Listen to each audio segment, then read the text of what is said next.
தேவனுடைய வார்த்தைக்கு ஆதாரமாக தெரிந்து எடுத்துக்கொண்ட வேத பகுதி 1 சாமுவேல் 2ஆம் அதிகாரம் 8வது வசனம். அவர் சிறியவனை புழுதியிலிருந்து எடுத்து எளியவனை குப்பையிலிருந்து உயர்த்துகிறார். அவர்களை பிரபுக்களோடு உட்காரவும் மகிமை உள்ள சிங்காசனத்தை சுதந்திரிக்கவும் பண்ணுகிறார். பூமியின் அஸ்திபாரங்கள் கர்த்தருடையவைகள், அவரே அவைகளின் மேல் பூச்சக்கரத்தை வைத்தார். ஹல்லேலூயா. தேவன் சிறியவனை புழுதியிலிருந்து எடுத்தும் எளியவனை குப்பையிலிருந்து உயர்த்தியும் அவர்களை பிரபுக்களோடும் அவர்களுக்கு மகிமையின் சிங்காசனத்தையும் கொடுக்கிறார் என்று சொல்லி இந்த வேதம் சொல்லுகிறது. ஏன் இந்த வசனத்துல தேவன் ஒருவனை உயர்த்துகிறார், அவனை புழுதியிலிருந்து உயர்த்தி பிரபுக்களோடு உட்கார வைக்கிறார்? ஏன் அவனை மகிமையின் சிங்காசனத்தை கொடுக்கிறார் என்று சொன்னால், இதற்கு அதிகாரம் உள்ளவர் நம்முடைய ஆண்டவராகிய தேவன் மாத்திரமே. அதைத்தான் அந்த வசனம் சொல்லுகிறது, அஸ்திபாரங்களும் கர்த்தருடையது. ஹல்லேலூயா. பூமியும் அஸ்திபாரங்களும் அவருடையது. எனவே சிறியவனை புழுதியிலிருந்தும் குப்பையிலிருந்து உயர்த்தி பிரபுக்களோடு கூட அவர் அமர செய்கிறார். அது மாத்திரமல்ல, மகிமையின் சிங்காசனத்தையும் அவர் நமக்கு கொடுக்கிறார். இன்றைக்கு இந்த இடத்துல கடந்து வந்திருக்கிற அநேகருடைய வாழ்க்கையில நாம் தள்ளப்பட்டவர்களாய், அவமானப்படுத்தப்பட்டவர்களாய், துக்கப்பட்டவர்களாய், சமுதாயத்திலே நம்மை தாழ்த்தினதை வேதனையோடு வாழ்ந்து கொண்டிருக்கிறதை பார்க்க முடியும். இன்றைக்கு அநேகம் இந்த இடத்துல கூடி வந்திருக்கும் பொழுது துக்கத்தோடு வந்திருக்கலாம், கண்ணீரோடு வந்திருக்கலாம், கஷ்டங்களோடு வந்திருக்கலாம், கட்டளோடு வந்திருக்கலாம், வியாதிகளோடு கூட வந்திருக்கலாம்.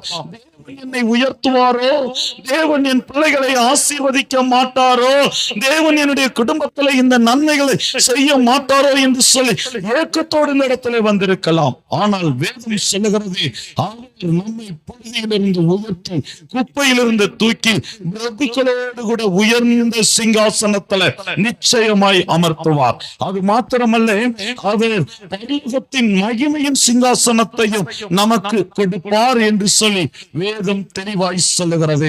இன்றைக்கு நம்முடைய தேவைகள் எதுவாய் இருந்தாலும் சரி, அந்த தேவைகளை சந்திக்க ஆண்டவர் வல்லமையுள்ளவராய் இருக்கிறார். இஸ்ரவேல் ஜனங்களை மீட்டுக் கொண்டு வருகிறார். முன்பாக செங்கடல் இருக்கிறது, பின்பாக பார்வோன் படை இருக்கிறது. என்ன செய்ய முடியும்? உங்களுடைய வாழ்க்கை முடிந்து விட்டது, நாங்கள் எப்படியும் மறித்து போக போகிறோம் என்று சொல்லி நினைத்த பொழுது அவர்களுக்கு செங்கடலை 2ஆய் பிளந்து கொடுத்தார். அவர்கள் வனாந்தரத்திலே நடந்ததை போல அந்த செங்கடலை நடந்து கடந்து சென்றார்கள் என்று சொல்லி வேதம் சொல்லுகிறது. எவ்வளவு பெரிய மகிமை! பெரிய மகிமை உள்ள ஆண்டவர் இன்றைக்கு உங்களுக்கு வாக்கு கொடுக்கிறார், நான் உங்களை உயர்த்த போகிறேன். நீங்கள் வரும்போது எத்தனை துக்கங்களோடு வந்திருக்கலாம், வேதனையோடு இடத்திலே கடந்து வந்திருக்கலாம், ஆனால் கடந்து செல்லும் பொழுது ஆசீர்வாதத்தை சுதந்திரித்துக் கொண்டவர்களாய், உயர்த்தப்பட்டவர்களாய் தான் கடந்து செல்ல போகிறோம். வந்த வண்ணமாய் திரும்பி அனுப்ப போவதில்லை. என்னென்ன தேவையோடு வந்திருந்தாலும் சரி, அத்தனை தேவைகளையும் தேவன் இன்றைக்கு சந்திக்க போகிறார். இயற்கைக்கும் மேலான அதிசயங்கள் நடந்தால் மாத்திரமே என்னுடைய வாழ்க்கையில் இப்படி ஒரு காரியம் நடக்கும் என்கிற தேவைகளோடு கூட வந்திருக்கலாம். ஆனால் தேவன் அந்த காரியத்தையும் நமக்கு செய்ய வல்லமையுள்ளவராய் இருக்கிறார். இந்த பூமியுடைய அஸ்திபாரங்கள் கர்த்தருடையவை, எல்லா ஆசீர்வாதங்களும் தேவனுடையது. எனவே எல்லா ஆசீர்வாதங்களையும் தேவன் நமக்கு கொடுக்கிறார். ஆனாலும் கூட தேவன் நம்மை உயர்த்தும்படிக்கு, தேவன் நம்மை ராஜாக்களோடும் மகிமையின் சிங்காசனத்தையும் கொடுக்க வேண்டும் என்று சொன்னால் நம்மை உயர்த்த வேண்டும். உயர்த்த வேண்டும் என்று சொன்னால் எப்படி உயர்த்துவது? தேவன் இந்த உலகத்திலே படைத்த எல்லா மனிதர்களையும் தேவன் படைத்திருக்கிறார். எல்லா ஜனங்களும் அவரால் சிருஷ்டிக்கப்பட்டவர்கள். ஆனாலும் கூட எல்லா ஜனங்களையும் உயர்த்த வேண்டும், எல்லாரையும் ஆசீர்வதிக்க வேண்டும் என்பது ஆண்டவருடைய சித்தமாய் இருந்தாலும் அதை பெற்றுக் கொள்வதற்கு, அந்த ஆசீர்வாதத்தை சொந்தரித்துக் கொள்வதற்கு, உயர்த்தப்படுவதற்கு நாமும் காரணமாய் அல்லது அதற்கு பெற்றுக்கொள்ள தகுதியுள்ளவர்களாய் இருக்க வேண்டும் என்று சொல்லி வேதம் சொல்லுகிறது. இந்த நாளிலும் கூட நாம் உயர்த்தப்படுவதற்கு, ஆசீர்வாதங்களை சுதந்திரித்துக் கொள்வதற்கு நம்முடைய வாழ்க்கையில் இருக்க வேண்டிய தகுதிகள் என்ன? ஒரு சில காரியங்களை சுருக்கமாய் பார்த்து கடந்து செல்ல போகிறேன். முதலாவது காரியம் சங்கீதம் 37 அதிகாரம் 34வது வசனம் எடுத்து வாசிக்கலாம். தேவன் யாரை உயர்த்துகிறார்? சங்கீதம் 37வது அதிகாரம் 34வது வசனம். நீ கர்த்தருக்கு காத்திருந்து அவருடைய வழியை கைக்கொள், அப்பொழுது நீ பூமியை சுதந்திரித்துக் கொள்வாய். பூமியை சுதந்திரித்துக் கொள்வதற்கு அவர் உன்னை உயர்த்துவார். தேவனுடைய ஆசீர்வாதத்தை அல்லது நம்மை உயர்த்துவதற்கு, பிரபுக்களோடு கூட நம்மை அமர செய்வதற்கு நாம் என்ன செய்ய வேண்டுமாம்? முதலாவது அவருக்காய் காத்திருக்க வேண்டும். இன்றைக்கு நம்முடைய வாழ்க்கையில அநேகம் காரியங்களுக்காய் காத்து கொண்டிருக்கிறோம். ஒவ்வொரு மனிதர்களும் ஏதேதோ காரியங்களுக்காய் காத்து கொண்டிருக்கிறோம். இன்றைக்கு சிறு பிள்ளைகள், அவர்கள் பள்ளியில படிக்கிற பிள்ளைகளுக்கு தெரியும், அவர்கள் தேர்வுக்காக காத்து கொண்டிருப்பார்கள். வாலிப பிள்ளைகள் வேலை வாய்ப்பிற்காய் காத்து கொண்டிருப்பார்கள், அல்லது திருமணத்திற்காய் காத்து கொண்டிருப்பார்கள், அல்லது உயர் படிப்பிற்காய் காத்து கொண்டிருப்பார்கள். பெற்றோர்கள் பிள்ளைகளுக்கு நன்மைகளை செய்து கொடுக்க வேண்டும் என்று சொல்லி காத்து கொண்டிருப்பார்கள்.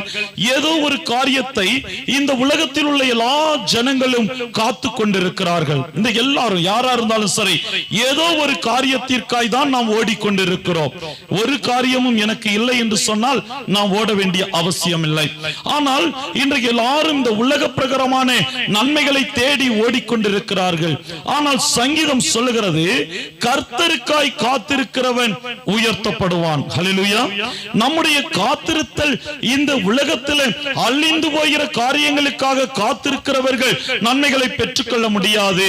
ஒருவேளை படிப்புக்காக காத்திருக்கிறவர்கள் படிப்பை சுதந்திரித்துக் கொள்ள முடியும். ஒருவேளை ஐஸ்வரியத்திற்காய் காத்திருக்கிறவர்கள் ஐஸ்வரியத்தை சுதந்திரித்துக் கொள்ள முடியும். ஆனால் கர்த்தருக்காய் காத்திருக்கிறவர்கள் இந்த பூமியை சுதந்திரித்துக் கொள்வார்கள். அது மாத்திரமல்ல, அவர்கள் புழுதியில் இருந்து உயர்த்தப்படுவார்கள். ஹல்லேலூயா, ஹல்லேலூயா. அப்படி என்று சொன்னால், கர்த்தருக்காய் நாம் காத்திருப்பது என்று சொன்னால் எப்படி இருப்பது? கர்த்தருக்காய் காத்திருக்க வேண்டும் என்று சொன்னால் எப்படி இருக்க வேண்டும்? இன்றைக்கு இந்த உலக பிரகாரமான காரியங்களுக்காய் காத்திருக்கிறவர்கள் அநேகம் நன்மைகளை இழந்து போகிறதை நாம் பார்க்க முடியும். ஒரு சில ஆண்டுகளுக்கு முன்பாக நம்முடைய இந்த முகநூல்ல ஒரு செய்தியை படித்தோம். அநேகர் அதை பார்த்திருப்பீங்க.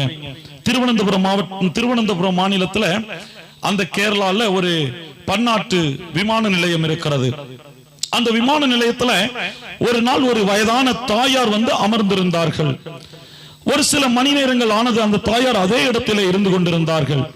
விமான சிப்பந்திகள், ஊழியர்கள் பார்த்தார்கள், கடந்து சென்றார்கள், மறுபடியும் பார்த்தார்கள், கடந்து சென்றார்கள். இந்த வயதான தாயார் அதே இடத்திலே அமர்ந்து கொண்டிருக்கிறார்கள்.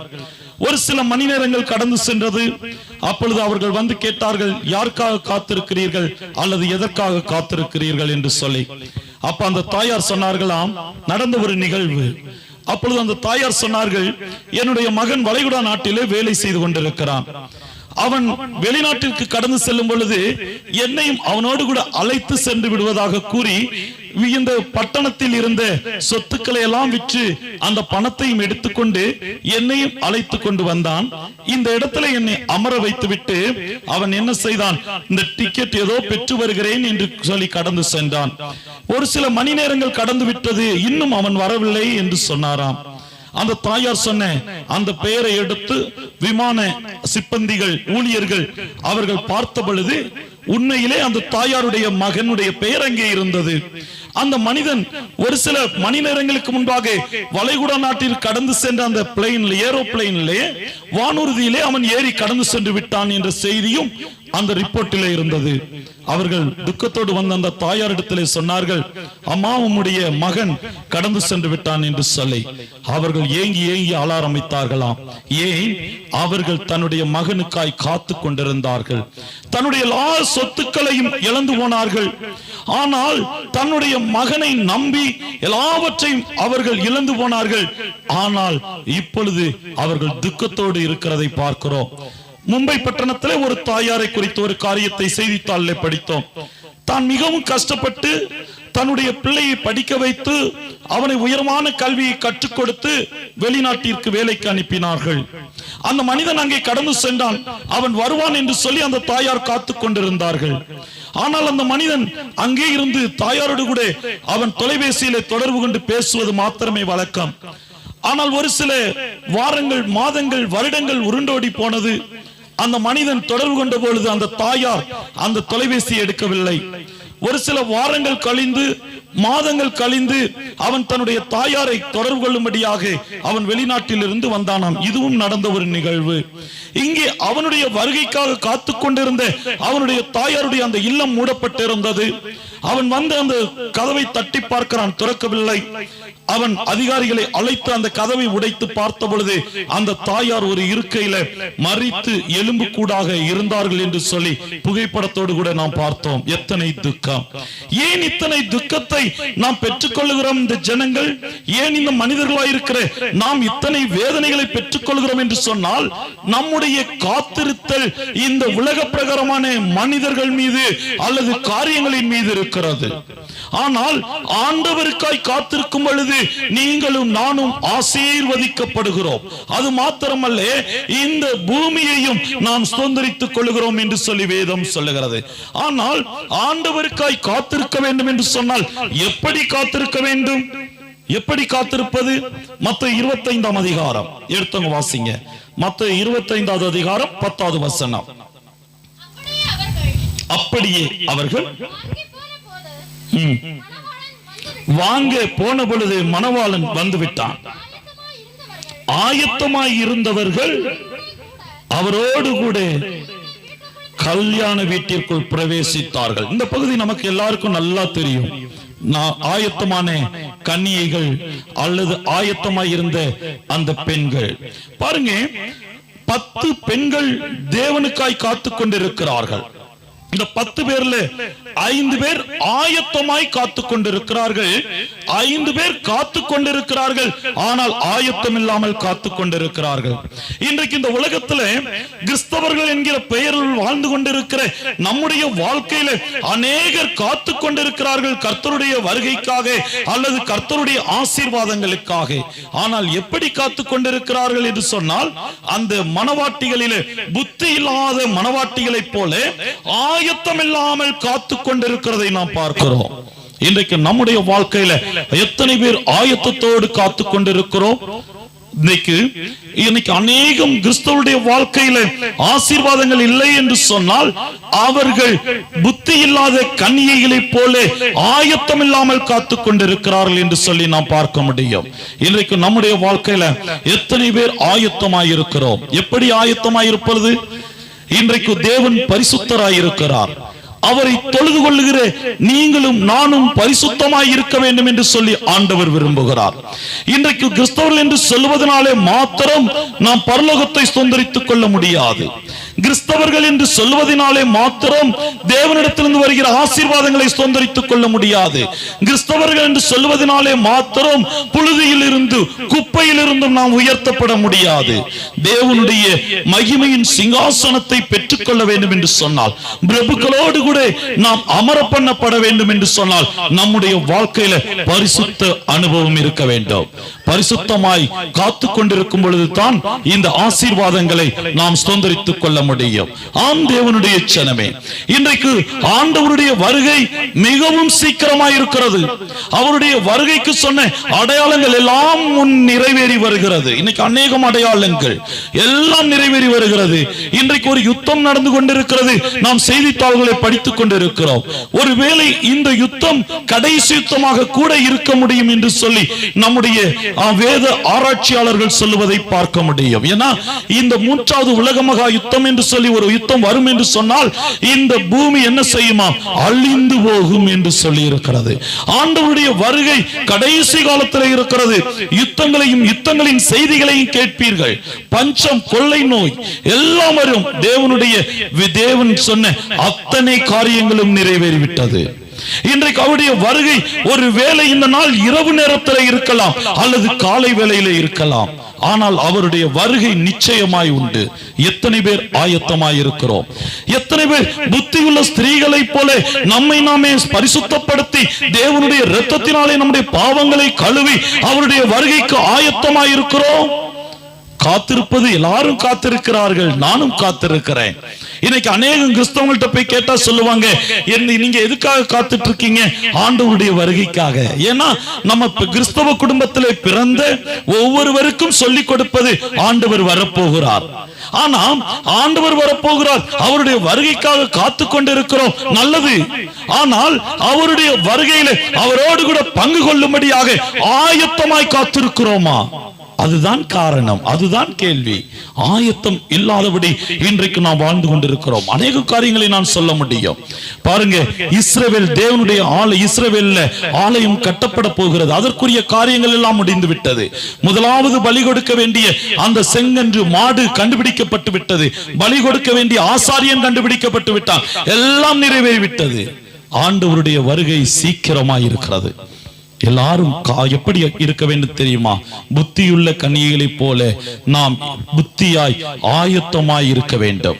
இல்லைன்னு சொன்னா ஒருவேளை தேவனுக்காய் காத்து கொண்டிருந்தாலும் அவருடைய வருகையில நாம் அவரோடு கூட சேர்ந்து கொள்ள முடியாதபடி நாம் கைவிடப்பட்ட சூழ்நிலையில போய்விடுவோம்.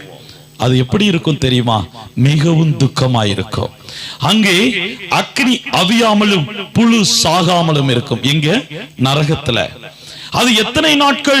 ஒருவேளை நம்ம தேவனோடு கூட கடந்து செல்லலன்னு சொன்னா எத்தனை நாட்கள் நாம் நரகத்திலே இருக்க வேண்டும் அல்லது அக்கினியிலே இருக்க வேண்டும் என்று சொன்னால் நித்திய காலம் வாழ வேண்டும்.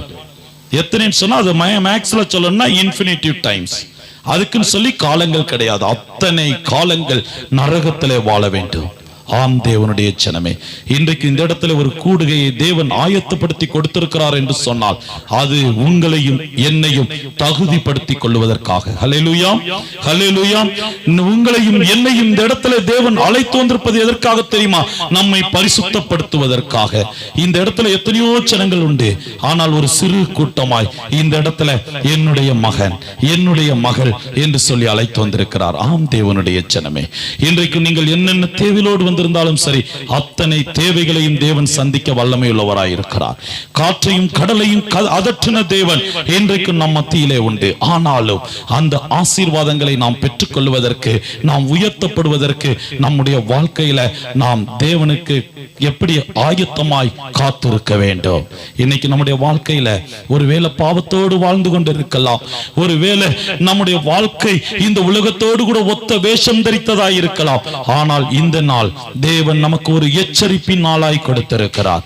இனி நாட்கள் கடந்து செல்லாது, இனி நாட்கள் கடந்து செல்ல போவதில்லை. ஒருவேளை ஆண்டவர் இந்த 2000 ஆண்டுகளாக வருகிறார் என்று சொல்லி ஒருவேளை தாமதப்படுத்தி கொண்டிருக்கிறது. ஒருவேளை அதை நாம் பாசிட்டிவாக அல்லது அதை ஒரு நன்மையாக அல்லது எடுத்துக்கொள்வதற்காக அல்ல. ஆண்டவர் நம்மை பரலோகத்திற்கு அழைத்து செல்ல வேண்டும் என்பதற்காகத்தான் நாட்களை கூட்டி கொடுத்து கொண்டிருக்கிறார். மரத்தின் வேறருகே கோடாரி எனது வைக்கப்பட்டிருக்கிறது. கனிகொடாத மரம் எதுவோ அது வெட்டுண்டு அக்னியிலே போடப்படும். வேதம் தெளிவாய் சொல்லுகிறது. கனி கொடாத மரம் எதுவாய் இருந்தாலும் சரி, அது வெட்டுண்டு அக்னியிலே போடப்படும். யூதர்களாய் இருக்கலாம், புறஜாதிகளாய் இருக்கலாம், வேறு தேசத்தாராய் இருக்கலாம். கனி கொடாத மரம் எதுவாய் இருந்தாலும் சரி, அது வெட்டுண்டு அக்னியிலே போடப்படும். எனவே நம்முடைய வாழ்க்கையில நாம் தேவனுக்கு ஆயத்தமாய் காத்திருக்க வேண்டும். புத்தியுள்ள கன்னிகைகளைப் போல நாம் ஆயத்தமாய் காத்திருக்கும் பொழுது தேவன் நம்மை உயர்த்துகிறார். இரண்டாவதாக தேவன் யாரை உயர்த்துகிறார் என்று சொல்லி பார்க்கும் பொழுது 1 பேதுரு 5ஆம் அதிகாரம் 6வது வசனத்தை எடுத்து வாசிக்கலாம். ஆகையால் ஏற்ற காலத்தில் தேவன் உங்களை உயர்த்தும்படிக்கு அவருடைய பலத்த கைக்குள் அடங்கி இருங்கள். பாருங்க, முதலாவது யார் ஆயத்தமாய் காத்திருக்கிறார்களோ அவர்களை உயர்த்துவேன் என்று சொன்ன வேதம் இரண்டாவதாய் சொல்லுகிறது, அவருடைய பலத்த கைக்குள் அடங்கி இருக்கிறவர்களை தேவன் உயர்த்துகிறார். ஹல்லேலூயா, ஹல்லேலூயா. கரத்திற்குள் அடங்கி இருக்கும் பொழுது தேவன் நம்மை உயர்த்துகிறார். ஒரு சின்ன பிள்ளைய நம்ம அப்படி கூட்டிட்டு போனோம்னு சொன்னா அந்த பிள்ளையினுடைய கரம் யாருடைய கரத்துல இருக்கும்? தகப்பனாருடைய கரத்துல பிடிச்சிருப்போம்.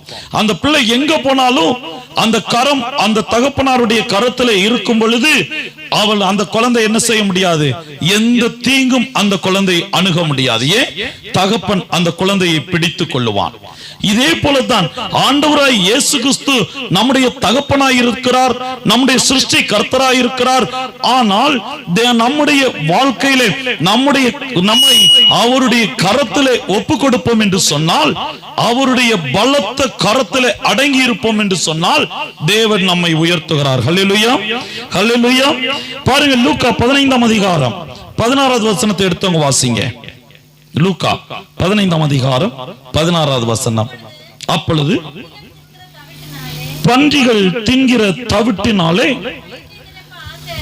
வயிற்றை நிரப்ப ஆசையாயிருந்தான். இந்த பகுதி எல்லாருக்கும் தெரிஞ்ச ஒரு பகுதி. கெட்ட குமாரன் என்று சொல்லுவார்கள். இந்த கதையை வாசிக்கும் பொழுது தன்னுடைய தகப்பனிடத்திலிருந்து தனக்கு சேர வேண்டிய எல்லா பங்குகளையும் பெற்றுக்கொண்டு அவருடைய பலத்த கைக்குள் அடங்கி இருப்பதை விட்டுவிட்டு அவன் தூர போகிறான், கடந்து செல்லுகிறான், நண்பர்களோடு கூட ஓடிக்கொண்டிருக்கிறான். இன்றைக்கு அநேகம் வாலிப சகோதர சகோதரிகள் இருக்கிறோம், அநேக பிள்ளைகள் இருக்கிறீர்கள். இன்றைக்கு நமக்கும் அப்படிதான். பெற்றோர்களுடைய கரத்துக்குள்ள இருக்கணும்னா ஒரு கஷ்டம். பெற்றோருடைய கரத்துல நம்ம இருக்கணும் அப்படின்னு சொன்னா நமக்கு ஒரு வேதனை. ஏன்? பெற்றோர்கள் இதை செய்யணும் இதை செய்யக்கூடாதுன்னு சொல்லிக்கிட்டே நம்மகிட்ட இருப்பாங்க. நம்முடைய திருச்சபை போதகரையாட்ட பார்த்தா அவங்களும் அதை சொல்லுவாங்க, இதை செய்யுங்க இதை செய்யாதீங்க, இப்படி இருங்க இப்படி இருங்க. அதை நமக்கு பிடிக்காது. அந்த கெட்ட குமாரனுக்கும் அப்படித்தான். தன்னுடைய தகப்பனுடைய கரத்திற்குள் இருப்பதை அவன் விரும்பவில்லை. எல்லாவற்றையும் வாங்கி கொண்டான். அவன் தன்னுடைய நண்பர்களோடு கூட உலகத்தோடு கூட ஓட ஆரம்பித்தான். நடந்தது என்ன? அவன் ஓடினான். ஒரு சில நாட்கள், அவ்வளவுதான். அவன் கொண்டு சென்ற அத்தனை காரியங்களும் தேர்ந்து விட்டது. இப்பொழுது பசி. என்ன செய்ய முடியும்? பன்றியின் தவிட்டை தின்று பசி ஆற்றிக் கொள்ள விரும்புகிறான். அதுவும் அவனுக்கு கிடைக்கவில்லை. எத்தனை துக்கம் பாருங்க. எப்படி இருக்க வேண்டியவன்? அவனுடைய இல்லத்துல அவனுடைய தகப்பனுடைய செல்ல பிள்ளையாக இருக்க வேண்டியவன், அநேகம் வேலையாட்களோடு இருக்க வேண்டியவன், ஒரு வேளை பிரபுவை போல ராஜாவை போல இருக்க வேண்டியவன். அவன் இன்றைக்கு அவருடைய தகப்பனாருடைய கரத்திற்குள் இருக்க அவன் இல்லாதபடியினாலே, விரும்பாதபடியினாலே இன்றைக்கு சாபத்துல அழிவில் போய் விடுகிறான். ஆனால் அந்த மனிதன் மறுபடியும் அவனிடத்துல வரும் பொழுது அவனுடைய தகப்பன் அவனை சந்தோஷமாய் ஏற்றுக்கொண்டார். ஹல்லேலூயா, ஹல்லேலூயா. இன்றைக்கு நம்முடைய வாழ்க்கையிலும் அதே விதமாய்த்தான் இருந்து கொண்டிருக்கிறோம். தேவனுடைய பலத்த கரத்திற்குள் அடங்கி இருக்க நாம் விரும்பவில்லை. நாம் நம்முடைய வாழ்க்கையில கண்போன பாக்கில எதை பார்க்கிறோமோ அப்படி வாழ வேண்டும் என்று சொல்லி விரும்புகிறோம். ஒருவேளை இந்த உலகத்துல அழிந்து போகிற ஆசீர்வாதங்களை பெற்றுக்கொள்ள வேண்டும் என்று சொல்லி ஓடிக்கொண்டிருக்கிறோம். அழிந்து போகிற ஆசீர்வாதங்கள், ஒரு வேலை ஐஸ்வர்யமாய் இருக்கலாம், ஒரு வேலை படிப்பாய் இருக்கலாம், ஒரு வேலை குடும்ப சூழ்நிலையாய் இருக்கலாம். ஏதோ ஒரு காரியம் அதை பெற்றுக்கொள்ளும்படியாக ஓடிக்கொண்டிருக்கிறதை பார்க்கிறோம். வாலிபர்கள் தங்களுடைய வாழ்க்கை அழித்துக் கொண்டிருக்கிறதை பார்க்கிறோம். ஆனால் வேதம் சொல்லுகிறது அதெல்லாம் தேவன் விரும்பவில்லை. அவர்களை எல்லாம் தேவன் உயர்த்துவதில்லை. யார் அவருடைய கரத்தில் அடங்கி இருக்கிறார்களோ அவர்களை மாத்திரம் தேவன் உயர்த்துகிறார். ஹல்லேலூயா. அவருடைய கரத்திலே அடங்கி இருப்பதற்கு அவருடைய கரத்திலே இருக்கிற காரியம் என்ன? உபாகமம் 5ஆம் அதிகாரம் 15வது வசனத்தை எடுத்து வாசிங்க. அவருடைய கரத்துல என்ன இருக்குது? ஏன் அவருடைய கரத்துல நம்ம அடங்கி இருக்கணும் என்கிறது தெளிவாய் சொல்லுகிறது. உபாகமம் 5ஆம் அதிகாரம் 15வது வசனம்.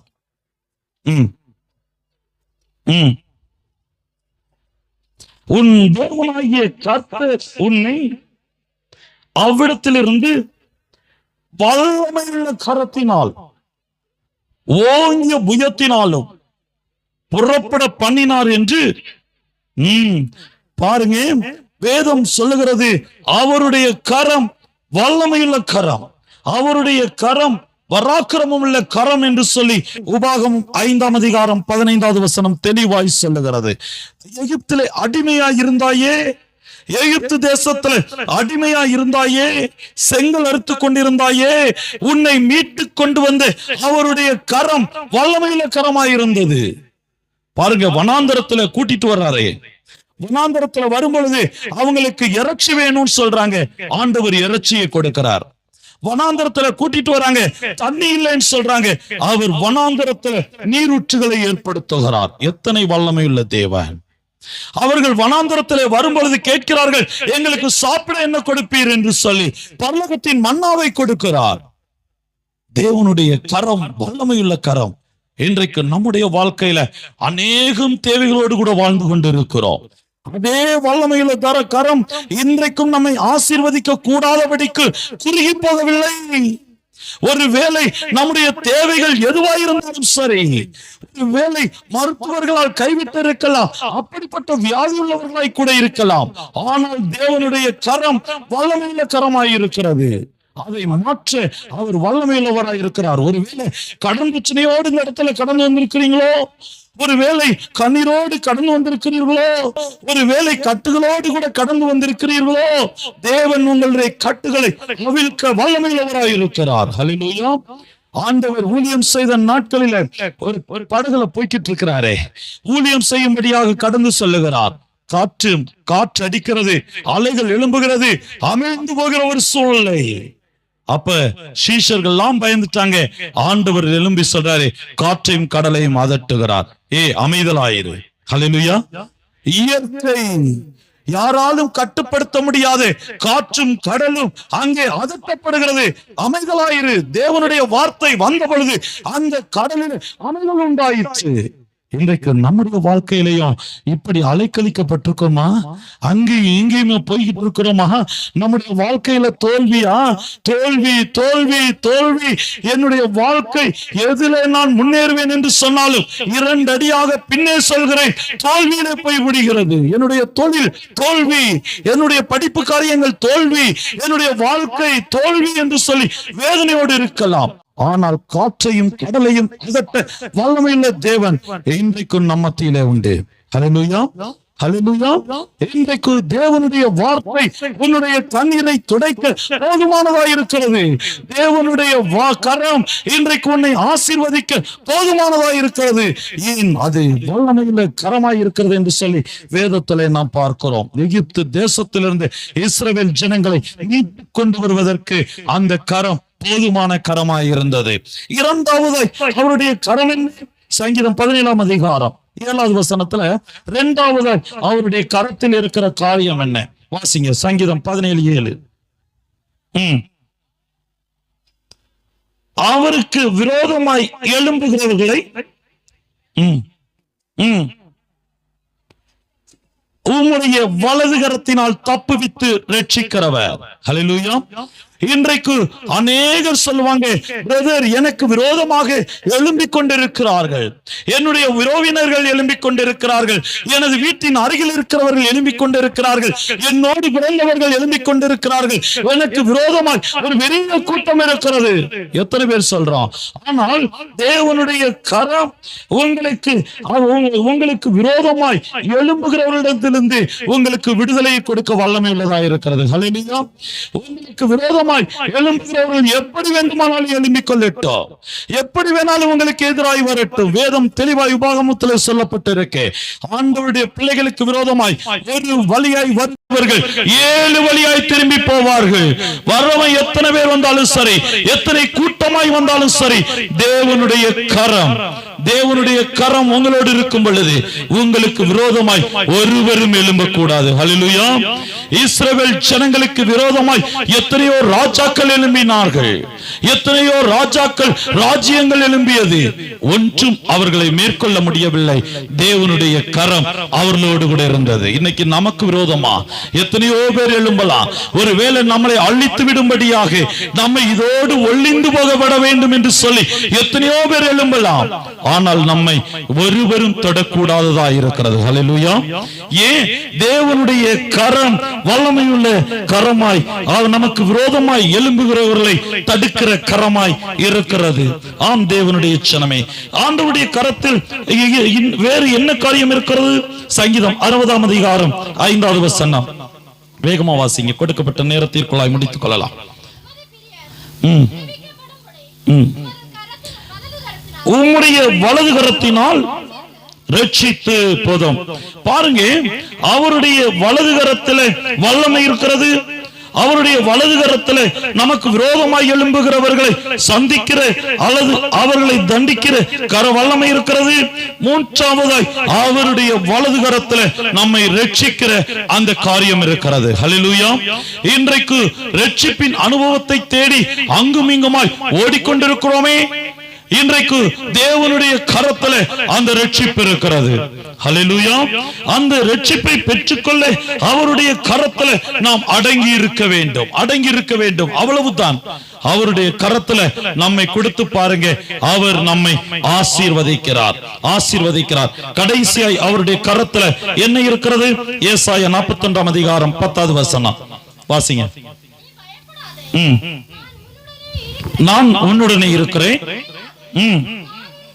நான் உன் தேவன், நான் உன்னை பலப்படுத்தி உனக்கு சகாயம் பண்ணுவேன், என் நீதியின் வலது கரத்தினால் உன்னை தாங்குவேன். ஹல்லேலூயா. அவருடைய கரத்தில் என்ன இருக்கிறது? நம்மை தாங்குகிற கரம். ஹல்லேலூயா. நம்மை தாங்குகிற கரம் அவருடைய கரம்.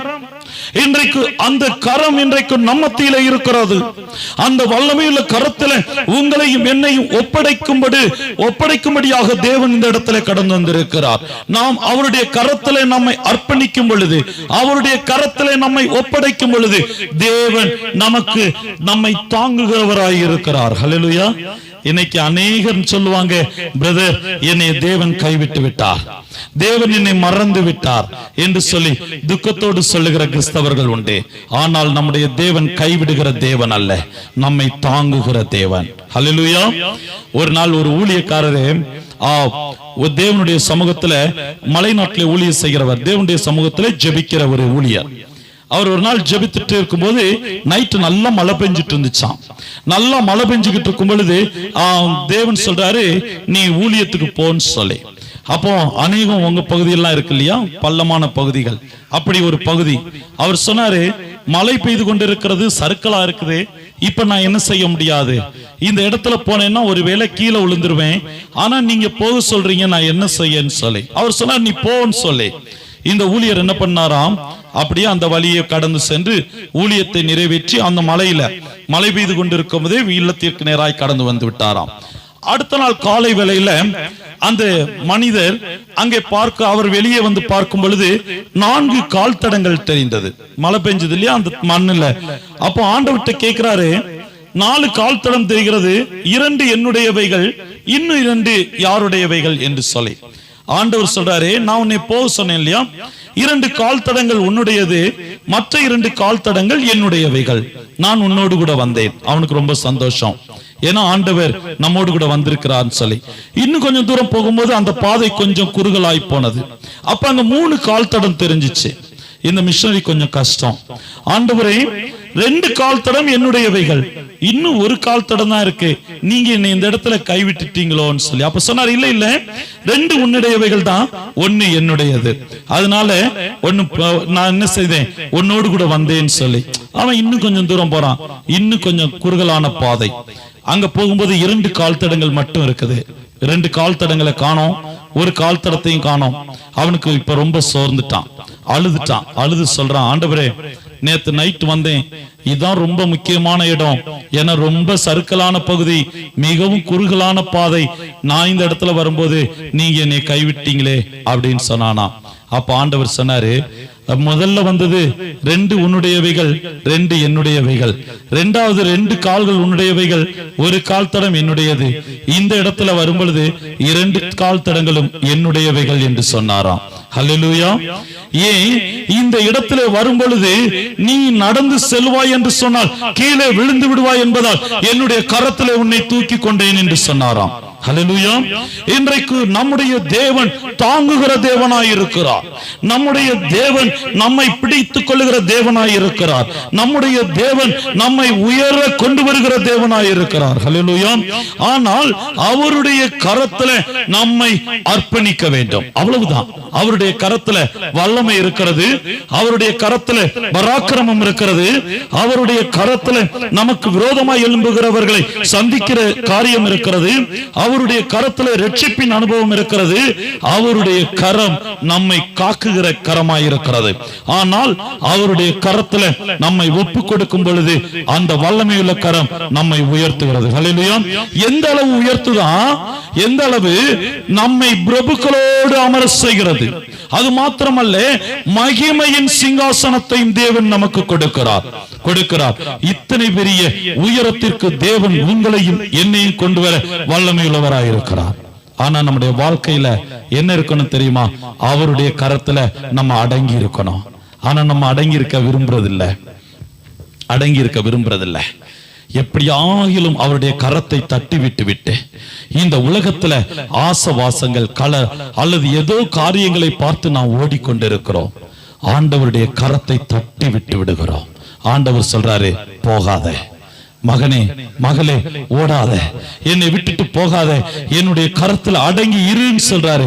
ஆனால் நம்ம இருக்க விரும்பவில்லை. அந்த கெட்ட குமாரனை போல, இல்லப்பா எனக்கு நீங்க வேண்டாம், உங்களுடைய ஆசீர்வாதங்கள் வேண்டாம், உங்களுடைய கரங்கள் வேண்டாம், உங்களுடைய கரத்துல இருக்கணும்னா நீங்க அப்படி இரு இப்படி இருன்னு சொல்றீங்க, பாவம் செய்யாதேன்னு சொல்றீங்க, அங்க போகாதேன்னு சொல்றீங்க, இங்க போகாதேன்னு சொல்றீங்க, இதை சாப்பிடுன்னு சொல்றீங்க, இதை சாப்பிடாதேன்னு சொல்றீங்க, இந்த உடைகளை உடுத்திக்கொள், இந்த உடைகளை உடுத்திக்கொள்ள கூடாது அப்படின்னு சொல்லி அநேகம் சட்டதிட்டங்களை சொல்றீங்க. அதெல்லாம் எனக்கு கஷ்டமா இருக்குப்பா, எனக்கு இந்த உலகத்தோடு ஓடணும்னு சொல்லி அவருடைய கரத்தை தட்டி விட்டு விடுகிறோம். ஆனால் அவருடைய கரத்தில் தான் வல்லமை இருக்கிறது. அவருடைய கரத்தில் தான் நம்மை பாதுகாக்கிற பலன் இருக்கிறது, நம்மை தாங்குகிற கரம். அந்த கரத்துல நம்மை அர்ப்பணிக்கும் பொழுது தேவன் நம்மை உயர்த்துகிறார். ஒருவேளை இன்னைக்கு நம்முடைய வாழ்க்கையை யோசித்து பாருங்க, எத்தனை பேர் அவருடைய கரத்தின் கீழ் இருக்கிறோம், எத்தனை பேர் நம்முடைய வாழ்க்கையை ஆண்டவருடைய கரத்துல அர்ப்பணிச்சிருக்கிறோம். இந்த உலக பிரகாரமான காரியங்கள், உலக பிரகாரமான காரியங்களுக்காய் தேவனை வேண்டாம் என்று விட்டு விட்டோமே. இன்னைக்கு அநேகம் வாலிப பிள்ளைகள் திருச்சபைக்கு நேராய் வருவதில்லை. காரணம் தெரியுமா? சபைக்கு வந்தா போதகர் சொல்லுவாங்க, நீ இப்படி ட்ரெஸ் போடக்கூடாது, நீ இப்படிப்பட்ட உடைகளை உடுத்திக் கொள்ளக்கூடாது, நீ இப்படி நடக்க கூடாது, இப்படித்தான் நடக்க வேண்டும் என்று சொல்லுவார்கள். அது பிடிக்காததுனால இன்னைக்கு அநேகம் வாலிபர்கள் சபைக்கு வருவதை நிறுத்திவிட்டார்கள். நான் பொய் சொல்லல, உண்மையை சொல்லுகிறேன். ஏன்? அவர்களுக்கு தேவனுடைய கரத்தில் அடங்கி இருக்க அவர்கள் விரும்பவில்லை. ஆனால் வேதம் சொல்லுகிறது, நான் உன்னை உயர்த்த போகிறேன், பிரபுக்களோடு கூட உன்னை இருத்த போகிறேன், அது மாத்திரமல்ல பரலோகத்தின் மகிமையும் கொடுக்க போகிறேன், ஆனால் நீ என்னுடைய கரத்திலே அடங்கியிரு. எத்தனை பேர் இன்றைக்கு அவருடைய கரத்துல நம்ம ஒப்பு கொடுக்க ஆயத்தமா இருக்கிறோம்? யோசித்து பாருங்க. இன்றைக்கு அவருடைய கரத்திலே கொடுப்பதற்கு அநேகம் கிறிஸ்தவர்கள் ஆயத்தமாயில்லை. அதுவும் வாலிப பிள்ளைகள் ஆயத்தமாயில்லை, சிறு பிள்ளைகள் ஆயத்தமாயில்லை. இன்னைக்கு அநேகம் பெற்றோர்கள், அதையும் நம்ம சொல்லணும், அநேகம் பெற்றோர்கள் நம்முடைய பிள்ளைகளை ஆண்டவருடைய கரத்திலே ஒப்பு கொடுக்க மறந்து போனோம். ஆண்டவர் நம்மிடத்துல பிள்ளைகளை கொடுக்கிறது நம்முடைய ஆசைகளுக்கு அவர்கள் மூலமாய் நிறைவேற்றிக் கொள்வதற்காக அல்ல. நான் டாக்டருக்கு படிக்கணும்னு நினைச்சேன், என் மகனை படிக்க வச்சிடணும். நான் இன்னைக்கு அரண்மனை கட்டணும்னு நினைச்சேன், என் பிள்ளைய வச்சு கட்டிடணும் அப்படின்னு சொல்லி நம்முடைய பிள்ளைகளை, நம்முடைய ஆசைகளை, நம்முடைய ஆசபாசங்களுக்காக அவர்களை வளர்ப்பதற்காக கொடுக்கவில்லை. தேவன் பிள்ளைகளை எதற்காக நமக்கு கொடுத்திருக்கிறார் தெரியுமா? அங்கே மோசேட்ட சொல்லுவார்ல, இதை இந்த குழந்தையை எனக்காக வளர்த்து கொடு. ஹல்லேலூயா. இன்றைக்கு ஆண்டவர் நமக்கு பிள்ளைகளை கொடுத்திருப்பது தேவனுக்காக வளர்த்து அவரிடத்திலே கொண்டு வந்து சேர்க்க வேண்டும் என்பதற்காக. ஆண்டவருடைய நமக்கு கொடுத்திருக்கிற பிள்ளைகளை அவருடைய வருகையில நீதிமான்களாக, அவருடைய வருகையில தேவனுடைய பிள்ளைகளாக, தேவனுடைய ராஜ்யத்திற்கு சுதந்திரவாளிகளாக, அவரால் தெரிந்து கொள்ளப்பட்டவர்களாக நம்முடைய பிள்ளைகளை கொண்டு வந்து அவருடைய சமூகத்திலே நிறுத்தும்படியாக கொடுத்திருக்கிறார். ஆனால் இன்னைக்கு அநேகம் பெற்றோர்கள் அதை மறந்து போய்விட்டோம். அநேகம் பெற்றோர்கள் மறந்து போயிட்டோம்.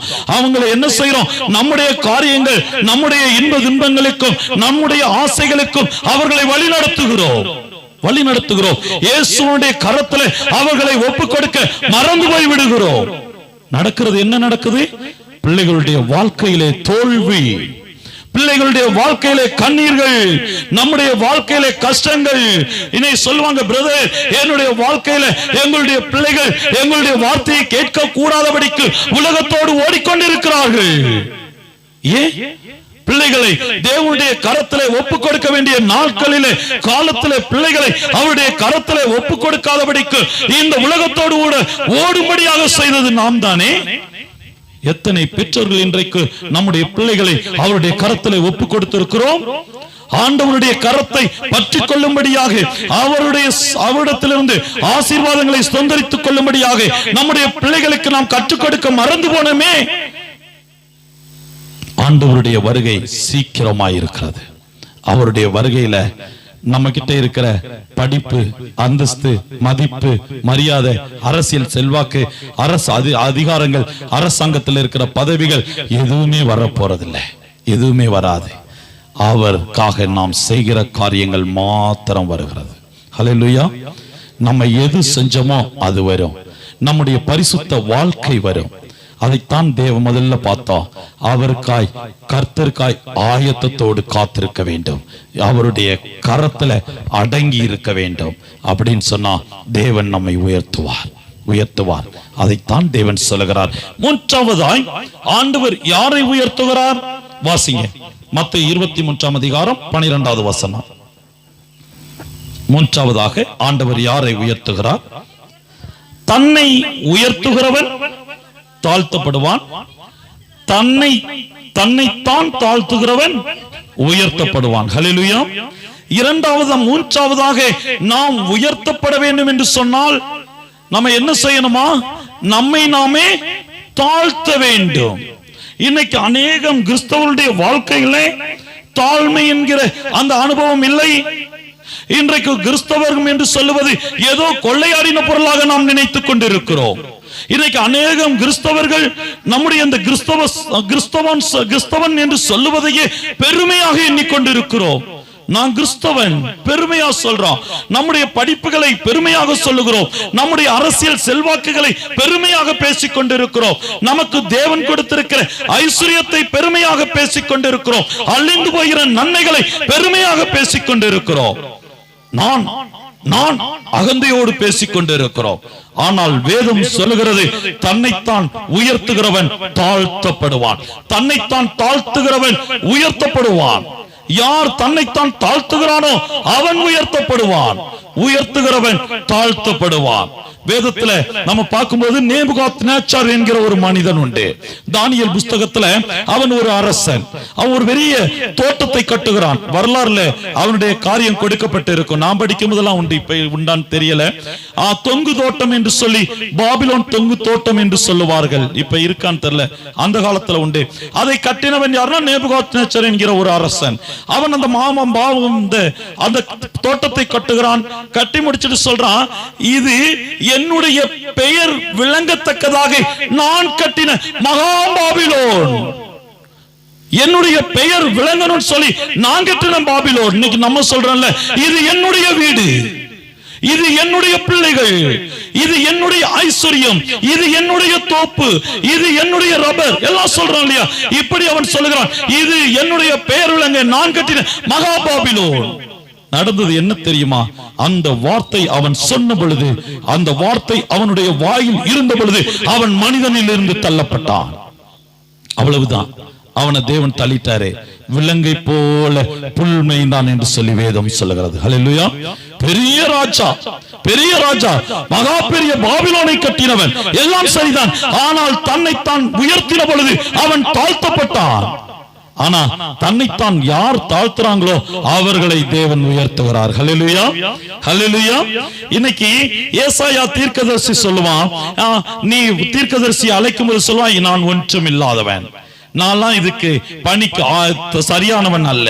கிதியோன் அழைக்கும் போது சொல்லுவான், ஆண்டவரே நான் வரலேன்னு சொல்லுவான், ஏன்னா நான் ஒன்றும் இல்லைன்னு சொல்லுவான். மோசே அழைக்கும் போது சொல்லுவான், நான் என்ன செய்ய முடியும்னு சொல்லுவான், ஏன்னா என்கிட்ட ஒன்றும் இல்லை என்று சொல்லுவான். யாரெல்லாம் அப்படி சொன்னார்களோ அவர்களை எல்லாம் தேவன் உயர்த்தி இருக்கிறார். ஹல்லேலூயா. யார் தன்னைத்தான் தாழ்த்துகிறானோ அவர்கள் அத்தனை பேரையும் தேவன் உயர்த்துகிறார். தன்னைத்தானே உயர்த்துகிறவனை அவர் தாழ்த்துகிறார் என்று சொல்லி வேதத்திலே நாம் காண்கிறோம். தாழ்மை என்று சொல்லும் பொழுது அநேகம் காரியங்களை நாம் கற்றுக் கொடுக்க முடியும், அநேகம் உதாரணங்களை சொல்ல முடியும். ஆனாலும் கூட எல்லாவற்றிற்கும் மகுடமாய் இருப்பது ஆண்டவராய் இயேசு கிறிஸ்து. அவரை விட தாழ்மைக்கு நல்ல உதாரணம் என்று சொல்லி ஒன்றும் சொல்ல முடியாது. ஏன் தெரியுமா? ஆண்டவர் இந்த உலகத்துல தம்மை தாமே தாழ்த்தி மனிதனாய் பிறந்தார். ஹல்லேலூயா. சகரியா 9ஆம் அதிகாரம் 9வது வசனத்தை எடுத்து வாசிங்க. சகரியா 9ஆம் அதிகாரம் 9வது வசனம். அடுத்தது மத்தேயு 11ஆம் அதிகாரம் 29வது வசனம். சீயோன் குமாரத்தியே,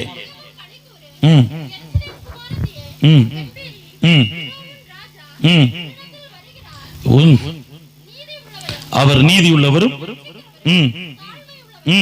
தாழ்மையுள்ளவரும் கழுதையின் மீதும் கழுதை குட்டியாகிய மரியின் மீதும் ஏறி வருகிறவருமாய் இருக்கிறார். போதும். மத்தேயு 18ஆம் அதிகாரம் 29வது வசனம் வாசிங்க.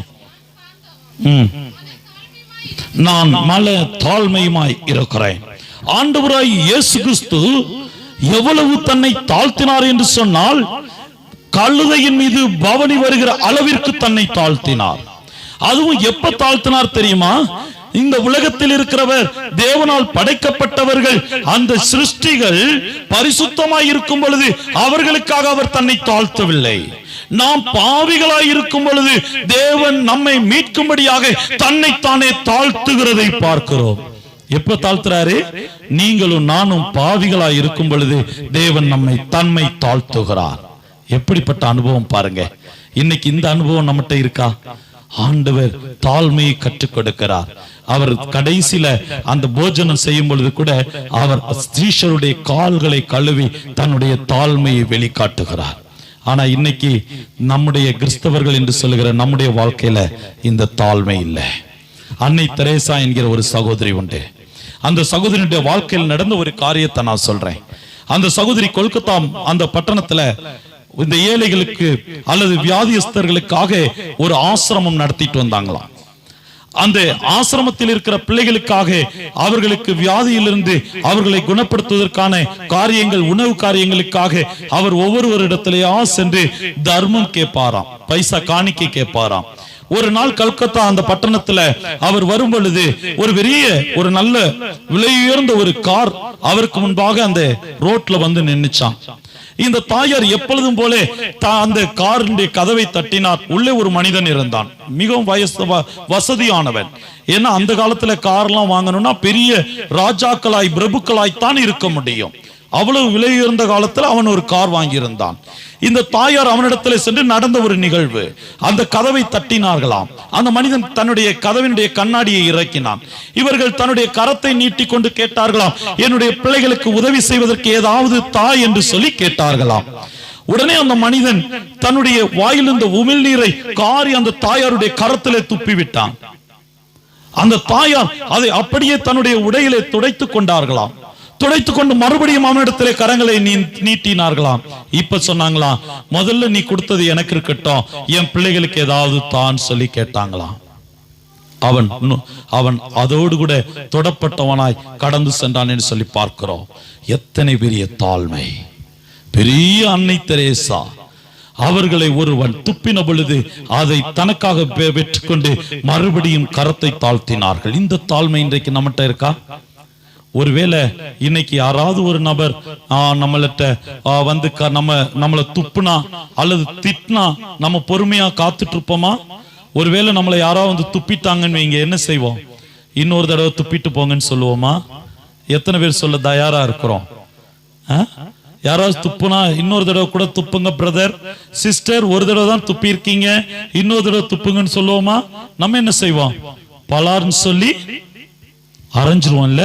முடியலன்னா திரும்ப 2 தடவை துப்பிட்டாது வந்துருவான். அப்படிதானே? ஒருவேளை அடிக்க முடியலைன்னா என்ன செய்வான்? 2 தடவை காரி துப்பிடுவான். ஆனா அந்த தாயார் செய்யல. ஏன் தெரியுமா? அவர்கள் தேவனால் தெரிந்து கொள்ளப்பட்டவர்கள். ஹல்லேலூயா.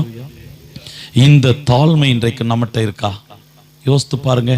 ஆண்டவர் சொல்லுகிறார், தன்னைத்தான் தாழ்த்துகிறவனை நான் உயர்த்துகிறேன். தன்னைத்தான் யார் தாழ்த்துகிறானோ அவனை உயர்த்துகிறேன். லூக்கா 18ஆம் அதிகாரம் 10வது வசனத்தில் ஒரு காரியம் சொல்லப்பட்டு இருக்கிறது. எடுத்தவங்க வாசிங்க. லூக்கா 18ஆம் அதிகாரம் 10வது வசனம். 2 மனுஷர்கள் ஜெபம் பண்ணும்படிக்கு தேவாலயத்திற்கு கடந்து சென்றார்கள். ஒருவன் பரிசேயன், மற்றவன் ஆயக்காரன். பரிசேயன் நின்று, தேவனே, நான் பரிகாரர், அநியாயக்காரர், விபச்சாரக்காரர் ஆகிய மற்ற மனுஷரை போலல்லாமல் இந்த ஆயக்காரனை போலவும் இராததினால் உம்மை ஸ்தோத்தரிக்கிறேன். போதும். இந்த பகுதி எல்லாரும் படிச்சிருப்போம். பரிசேயன் ஆயக்காரன் வருகிறான். ஆயக்காரன் ஆயத்துறையிலே வரி வசூலிக்கிறவன். ஆயக்காரன் யாருன்னா, இப்போ இந்த இன்கம் டாக்ஸ் அப்படின்னு வச்சிருக்காங்கல்ல, இதே மாதிரி வரி வசூலிக்கிறவன். அவன் பாவம் செய்கிறவன். ஏன்னா ராஜாவுக்காக 2 பணம் வரி வசூலிக்கணும்னா இவன் என்ன செஞ்சிருவாங்க? 4 பணம் வசூலிச்சிருவாங்க. ராஜாட்ட 2 கொடுத்துருவாங்க, 2 இவங்க என்ன செஞ்சிருவாங்க? எடுத்துருவாங்க. அப்படி ஒரு பாவமான ஒரு தொழில் செய்து கொண்டிருக்கிறவன். அவன் ஜெபிக்கிறதுக்கு வரான். இங்க பரிசேயன் வருகிறான். பரிசேயன் சொல்றான், அப்படி இல்லை, இப்படி இல்லை, அதற்காக உமக்கு நன்றி. இந்த ஆயக்காரனை போலவும் நான் இல்லை, ஏன்னா நான் பரிசேயன், அதனால உமக்கு நன்றின்னு சொல்றான். 2வது அந்த ஆயக்காரன் என்ன சொல்றான்? வாசிங்க 13வது வசனம். ஆயக்காரன் தூரத்தில் நின்று, தேவனுடைய ஆலயத்திற்கு தூரத்தில் நின்று சொல்லுகிறான், தன் கண்களையும் வானத்திற்கு ஏறெடுக்க துணியாமல் தன் மார்பிலை அடித்துக் கொண்டு, தேவனே, பாவியாயிருக்கிற என் மீது கிருபையாயிரும் என்று சொன்னான். ஹல்லேலூயா, ஹல்லேலூயா. ஒரு பரிசேயன் சொல்றான், தேவனுடைய ஆலயத்துல வந்து சொல்றான், நான் அவனை போல இவனை போல ஆயக்காரனை போல இல்லைன்னு சொல்றான். திருச்சபைக்கு நேராக வருவதற்கு கூட பயந்தவனாய் தூர நின்று அந்த ஆயக்காரன் சொல்றான், ஆண்டவரே, நான் பாவியாயிருக்கிறேன், என் மீது கிருபையாயிரும். அவ்வளவுதான். தேவன் யாருடைய ஜெபத்தை கேட்டாரு? ஆயக்காரனுடைய ஜெபத்தை. வாசிங்க. அவன் அல்ல, இவனே நீதிமானாக்கப்பட்டான். ஹல்லேலூயா. பாத்தீங்களா? அந்த மனிதன் தன்னைத்தான் உயர்த்துகிறபடியினாலே அவனுடைய ஜெபத்தை தேவன் கேட்கவில்லை. ஆனால் இந்த ஆயக்காரனோ தான் பாவியாய் இருந்த பொழுதும், தன்னுடைய பாவத்திலே வாழ்ந்து கொண்டிருந்த பொழுதும், தன்னுடைய பாவத்தை ஒத்துக்கொண்டவனாய் தூர நின்று மார்பிலே அடித்துக் கொண்டு, நான் பாவி என்று சொல்லி தன்னை தாழ்த்தின பொழுது அவனை தேவன் உயர்த்தினார். ஹல்லேலூயா. அவனை உயர்த்தினார். அதுதான் நம்முடைய தேவன். யார் தாழ்த்துகிறார்களோ அவர்களை உயர்த்துகிறார். யாரா இருந்தாலும் சரிதான். நான் ஒன்றுமில்லை என்று சொன்னால் தேவன் அங்கே கிரியை செய்கிறார். ஹல்லேலூயா. ஆண்டவர் ஊழியத்து தொடக்கத்துல சீமோன் பேதுரு அப்படி வராரு கடல் கரையில. அங்க அவன் மீன் பிடித்துக் கொண்டிருக்கிறான். மீன் எல்லாம் பிடிச்சிட்டு வந்து உட்கார்ந்துட்டு சொல்றான், மீன் நாளைக்கு ஃபுல்லா பார்த்துட்டேன், என்னுடைய படகுல ஒரு மீன் கூட விழல. ஆண்டவர் சொல்றாரு, நீ போ, இப்ப போய் நீ மீன் பிடிக்கிறதுக்காக உன்னுடைய வலையை வீசுன்னு சொல்றாரு. ஆண்டவர் யாரு? ஆண்டவர் தச்சு வேலை செய்கிறவருடைய மகன். அவன் யாரு? மீன் பிடிக்கிற தொழில் செய்கிறவன். அவன் என்ன சொல்லியிருக்கணும்? ஆண்டவரே, நீங்க தச்சு வேலை செய்யறவங்க, நான் மீன் பிடிக்கிறவன். நான் என்னுடைய சிறு வயது முதற்கொண்டு மீன் பிடித்துக் கொண்டிருக்கிறேன். இந்த கடல்ல எப்ப வலை போட்டா மீன் கிடைக்கும் எனக்கு தெரியும். எனக்கு தெரியும். இன்னைக்கு மீனவர்கள் கிராமத்துல போனா அவங்க சொல்லுவாங்க, அந்த கடல் காற்றினுடைய மன வாடையை வைத்தே சொல்லிவிடுவார்கள் சூறை வருகிறது என்று சொல்லி. பார்த்திருக்கீங்களா? சூரமீன் பட்டுச்சுன்னா அவங்க இங்க கரையில இருந்தே சொல்லிடுவாங்க சூரமீன் படுதுன்னு சொல்லி. எப்படி? அவர்கள் அங்கே பிறந்து வளரும் பொழுது அந்த வாடையை வைத்தே சொல்லி விடுவார்கள். இவன் என்ன சொல்லி இருக்கணும்? ஆண்டவரே, நீங்க மீன் பிடிக்க வலைய போட சொல்றீங்க, ஆனா பாருங்க, நான் மீன் பிடிக்கிறவன் நைட்டு ஃபுல்லா போராடி பார்த்துட்டேன், ஒரு மீன் கூட கிடைக்கல. இப்ப வலைய அலசிட்டு இருக்கேன், அதுவும் இப்ப விடிஞ்சிருச்சு, இனி மீன் எப்படி கிடைக்கும்? வெயில் காலத்துல வெயில் அடிக்கும் பொழுது அது கீழே சென்று விடும், மீன் கிடைக்காது அப்படின்னு சொல்லி இருக்கணும். ஆனா இந்த மனுஷன் அப்படி சொல்லல. ஆண்டவருடைய வார்த்தைக்கு கீழ்ப்படிந்து அந்த படகுல இருந்து எதை போட்டான்? வலையை போட்டான். நடந்தது என்ன தெரியுமா? வலை கிழிந்து போகத்தக்கதான மீனை பெற்றுக் கொண்டான். ஹல்லேலூயா, ஹல்லேலூயா. தேவனுடைய வார்த்தைக்கு தன்னை தாழ்த்துகிறவன், தேவனுடைய வார்த்தைக்கு கீழ்ப்படுகிறவன், அவன் வெறுமையான வலைகள் நிரப்பப்பட்டவனாய் அனுப்பப்பட்டான். அதுவும் வலை கிழிந்து போகத்தக்கதாக மிகுதியான மீன்களை அவன் பிடித்துக் கொண்டான்.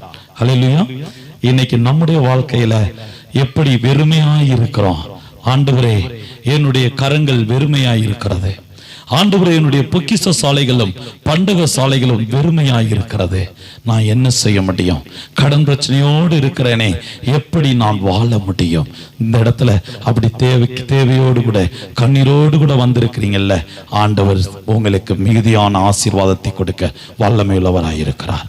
வெறுமையாய் இருக்கிற வலையை கிழிந்து போகத்தக்கதான மீன்களால் நிரப்பின தேவன். வேதம் சொல்லுகிறது, காற்றையும் காண மாட்டீர்கள், மழையையும் காண மாட்டீர்கள், ஆனால் உங்களுடைய பள்ளங்கள் எல்லாம் குறைவுகள் எல்லாம் நிறைவாக்கப்படும். ஹல்லேலூயா. உங்களுடைய குறைவுகள் எல்லாம் நிறைவாக்கப்படும். காற்றும் இருக்காது, மழையும் இருக்காது, தண்ணீரும் தெரியாது, ஆனால் பள்ளங்கள் எல்லாம் நிரப்பப்படும். வேதம் தெளிவாய் சொல்லுகிறது. கானா ஒரு கல்யாண வீட்டுல அங்க பாக்குறீங்க, அங்கு திராட்சரசம் குறைபட்டு விட்டது. நாங்கள் என்ன செய்ய முடியும்? அவ்வளவுதான். இந்த கல்யாண வீட்டுல எல்லா காரியங்களும் இருக்கிறது, திராட்சரசம் குறைபட்டு விட்டது. ஒரு கல்யாண வீட்டுக்கு போனோம்னு சொன்னா அங்கே திராட்சை ஒரு நம்ம இன்னைக்கு எத்தனை சாம்பார், பருப்பு, ரசம், கூட்டுகள் எல்லாம் வச்சிருப்பாங்க. ஆனா ஒரு காரியம் குறைபட்டுச்சுன்னா நம்ம வெளியே வந்து எதை சொல்லுவோம்? எது குறைவா இருக்கோ அதை தான் சொல்லுவோம். அப்படிதானே? அதே போல ஒரு சூழ்நிலை. கானா ஒரு கல்யாண வீட்டுல என்ன செய்ய முடியும்? ஆண்டவர் சொல்லுகிறார், நீங்க என்ன செய்யுங்க? தண்ணீர் எடுத்து ஊத்துங்க. ஊத்துனாரு. இப்ப சொல்றாரு, கொண்டு போய் கொடுங்கன்னு சொல்லி. அவ்வளவுதான். அவர் ஒண்ணும் செய்யல. தண்ணியை ஊத்திட்டு கொண்டு போய் கொடுங்கன்னு சொல்றாரு. கொடுத்தாங்க. ஆசீர்வாதத்தை சுதந்திரித்துக் கொண்டார்கள். ஹல்லேலூயா. அவமானப்பட வேண்டிய அந்த இல்லம் அன்றைக்கு ஆசீர்வதிக்கப்பட்டது. ஆம் தேவனுடைய ஜனமே, இன்றைக்கு நம்முடைய வாழ்க்கையில அதே போல ஒரு சூழ்நிலை இருக்கலாம், வெறுமையான ஒரு சூழ்நிலை இருக்கலாம். எப்படி இந்த ஆசீர்வாதங்கள் எனக்கு கிடைக்கும் என்று சொல்லி துக்கத்தோடு ஏக்கத்தோடு கூட வாழ்ந்து கொண்டிருக்கலாம். ஆனால் நம்முடைய தேவன் அவைகளை கொடுக்க வல்லமையுள்ளவராயிருக்கிறார். ஹல்லேலூயா. வல்லமையுள்ளவராயிருக்கிறார். கடைசியாய் ஒரே ஒரு காரியத்தை கூறி முடித்துக் கொள்ள ஆசைப்படுகிறேன். வாசிங்க. சங்கீதம் 37வது அதிகாரம் 34வது வசனம்.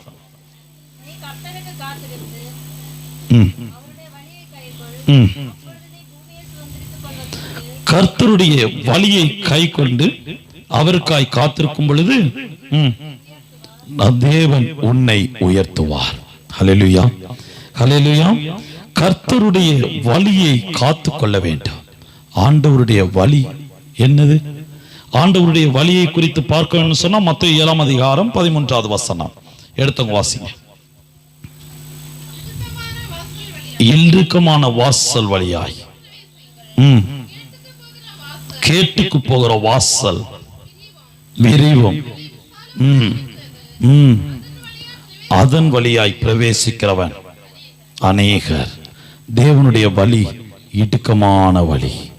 தேவனுடைய வழி பறந்து விரிந்த வழி அல்ல, அது இடுக்கமான வழி.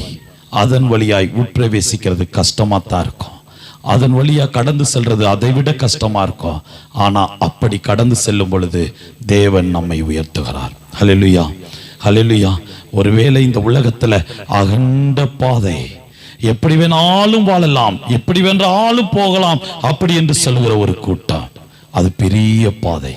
ஆனா கிறிஸ்தவர்களுக்கு கொடுக்கப்பட்டிருக்கிற பாதை குறுகிய பாதை, இடுக்கமான வழி. அப்படித்தான் பிரவேசிக்க வேண்டும். பிரதர், இப்படித்தான் போகணுமா பிரதர்? இது ரொம்ப சின்ன பாதையா இருக்குதே, இது இடுக்கமா இருக்குதே, நான் என்ன செய்ய முடியும்? பக்கத்திலே ஒரு பெரிய பாதை போகுது, எப்படி வேணாலும் போகலாம். பாருங்க, ஆடி பாடி போலாம், சினிமா பார்க்கலாம், கொண்டாடலாம், எது வேணாலும் செய்யலாம், எப்படி வேணாலும் செய்யலாம். அப்படி ஒரு அருமையான பாதை, பெரிய பாதை போய் கொண்டிருக்கிறது. ஏன் நான் அப்படி போகக்கூடாது? ஆண்டவர் சொல்லுகிறார், அது நமக்குடைய வழி அல்ல, அப்படி போகக்கூடாது. இடுக்கமான வாசல் வழியை பிரவேசிக்க வேண்டும். அப்படி பிரவேசித்தீங்கன்னா தான் தேவன் நம்மை உயர்த்த முடியும். ஹல்லேலூயா. எத்தனை பேர் தேவனுடைய அந்த இடுக்கமான வாசல் வழியாய் பிரவேசிக்க ஆயத்தமாய் இருக்கிறோம்? யோசித்து பாருங்க. இன்னைக்கு நம்முடைய வாழ்க்கை, நம்முடைய வாழ்க்கை தேவனுடைய கரத்திலே இருக்க வேண்டும். நம்முடைய வாழ்க்கையை தேவன் ஆசீர்வதிக்க வேண்டும். தேவன் நம்மை உயர்த்த வேண்டும் என்று சொன்னால் நாம் பரிசுத்தமாய் வாழ வேண்டும். இவைகளை செய்யும் பொழுது தேவன் நம்மை ஆசீர்வதித்து தேவன் நம்மை உயர்த்துகிறார். அதுவும் என் மட்டும் உயர்த்துகிறார் தெரியுமா? பிரபுக்களோடு அமர செய்கிறார். அது மாத்திரமல்ல, மகிமையின் சிங்காசனத்தை, பரலோகத்தின் ராஜ்யத்தை நமக்கு தேவன் கொடுக்கிறார். ஆனால் நாம் அவருடைய கரத்துல அடங்கி இருக்க வேண்டும். தேவனுக்காய் ஆயத்தமாய் காத்திருக்க வேண்டும். அதை மாத்திரமல்ல, அவரிடத்துல நம்மை தாமே தாழ்த்துகிறவராய் இருக்க வேண்டும். கடைசியாக அவர் காட்டி சென்ற அந்த இடுக்கமான பாதை வழியாக, குறுகிய பாதை வழியாக நாம் கடந்து செல்ல வேண்டும். கொஞ்சம் கஷ்டமா தான் இருக்கும். ஏன்னா நிறைய பேர் ஒரு பாதையில போனா அந்த பாதை எப்படி இருக்கும்? அழகா இருக்கும். முள் இருக்காது, செடி இருக்காது, கொடி இருக்காது. ஏன் நிறைய பேர் போயிட்டு இருக்காங்க. இந்த கிராமங்கள்ல ஒரு பாதையில நம்ம போறோம்னு சொன்னா ஒரு நாள், 2 நாள், 3 நாள் தொடர்ந்து மனிதர்கள் கடந்து சென்ற அந்த பாதை எப்படி இருக்கும்? தெளிவா இருக்கும். ஆனா என்னைக்கோ ஒரு நாள் ஒரு மனிதன் போற பாதை எப்படி இருக்கும்? புல் இருக்கும், கஷ்டம் இருக்கும், இடுக்கமா இருக்கும். ஆனா அகன்று எல்லா ஜனங்களும் போகிற, பொதுவாய் போகிற பாதை நமக்குரிய பாதை அல்ல. நமக்குரிய பாதை அல்ல, நமக்கு இடுக்கமான பாதை. அந்த பாதை வழியாக பிரவேசிக்கும் பொழுது தேவன் நம்மை உயர்த்துகிறார். இந்த பூமியில் உள்ள சகல ஆசீர்வாதங்களையும் ஒன்றும் குறைவில்லாதபடிக்கு நிறைவாய் கொடுக்க போகிறார். உங்களுடைய தேவைகளை தேவன் சந்திக்க போகிறார். அது மாத்திரமல்ல, மகிமையின் சிங்காசனத்தை, பரலோகத்தின் ராஜ்யத்தை உங்களுக்கும் எனக்கும் கொடுக்கும் அளவிற்கு தேவன் நம்மை உயர்த்துவதற்கு இத்தனை காரியங்கள் நம்முடைய வாழ்க்கையில் இருக்க வேண்டும். அதைத்தான் தேவன் தெளிவாய் பேசுகிறார். நீங்கள் உயர்த்தப்பட வேண்டும் என்று சொன்னால் நிச்சயமாய் கர்த்தருக்காய் தான் காத்திருக்க வேண்டும். அது மாத்திரமல்ல, நிச்சயமாக நாம் அவருடைய கரத்திலே அடங்கி இருந்து தான் ஆக வேண்டும். நான் இந்த உலக பிரகாரமான காரியங்களை செய்து கொண்டு உலகத்தோடு கூட ஒத்த வேஷம் தரித்து நான் ஓடிக்கொண்டிருப்பேன். ஆனால் நான் தேவன் என்னை உயர்த்த வேண்டும், நெவர், அதற்கு வாய்ப்பில்லை, முடியவே முடியாது. தேவன் நம்மை உயர்த்த வேண்டும் என்று சொன்னார், தேவன் நம்முடைய தேவைகளை சந்திக்க வேண்டும் என்று சொன்னார், நிச்சயமாய் அவருடைய கரத்தில் நாம் அடங்கி இருக்க வேண்டும். வேதம் சொல்லுகிறபடி அவருடைய இடுக்கமான பாதை வழியாக கடந்து சென்றால் அவருடைய வருகையிலே பரலோகத்தை சுதந்தரித்துக் கொள்ள முடியும். தேவன் நம்மை உயர்த்தும்படிக்கு நாம் ஜெபிக்க போகிறோம். ஆயிரம் ஆயிரம் அருகிலுண்டெங்கிலும் ரட்சகன் விழிச்சால் போயே திரு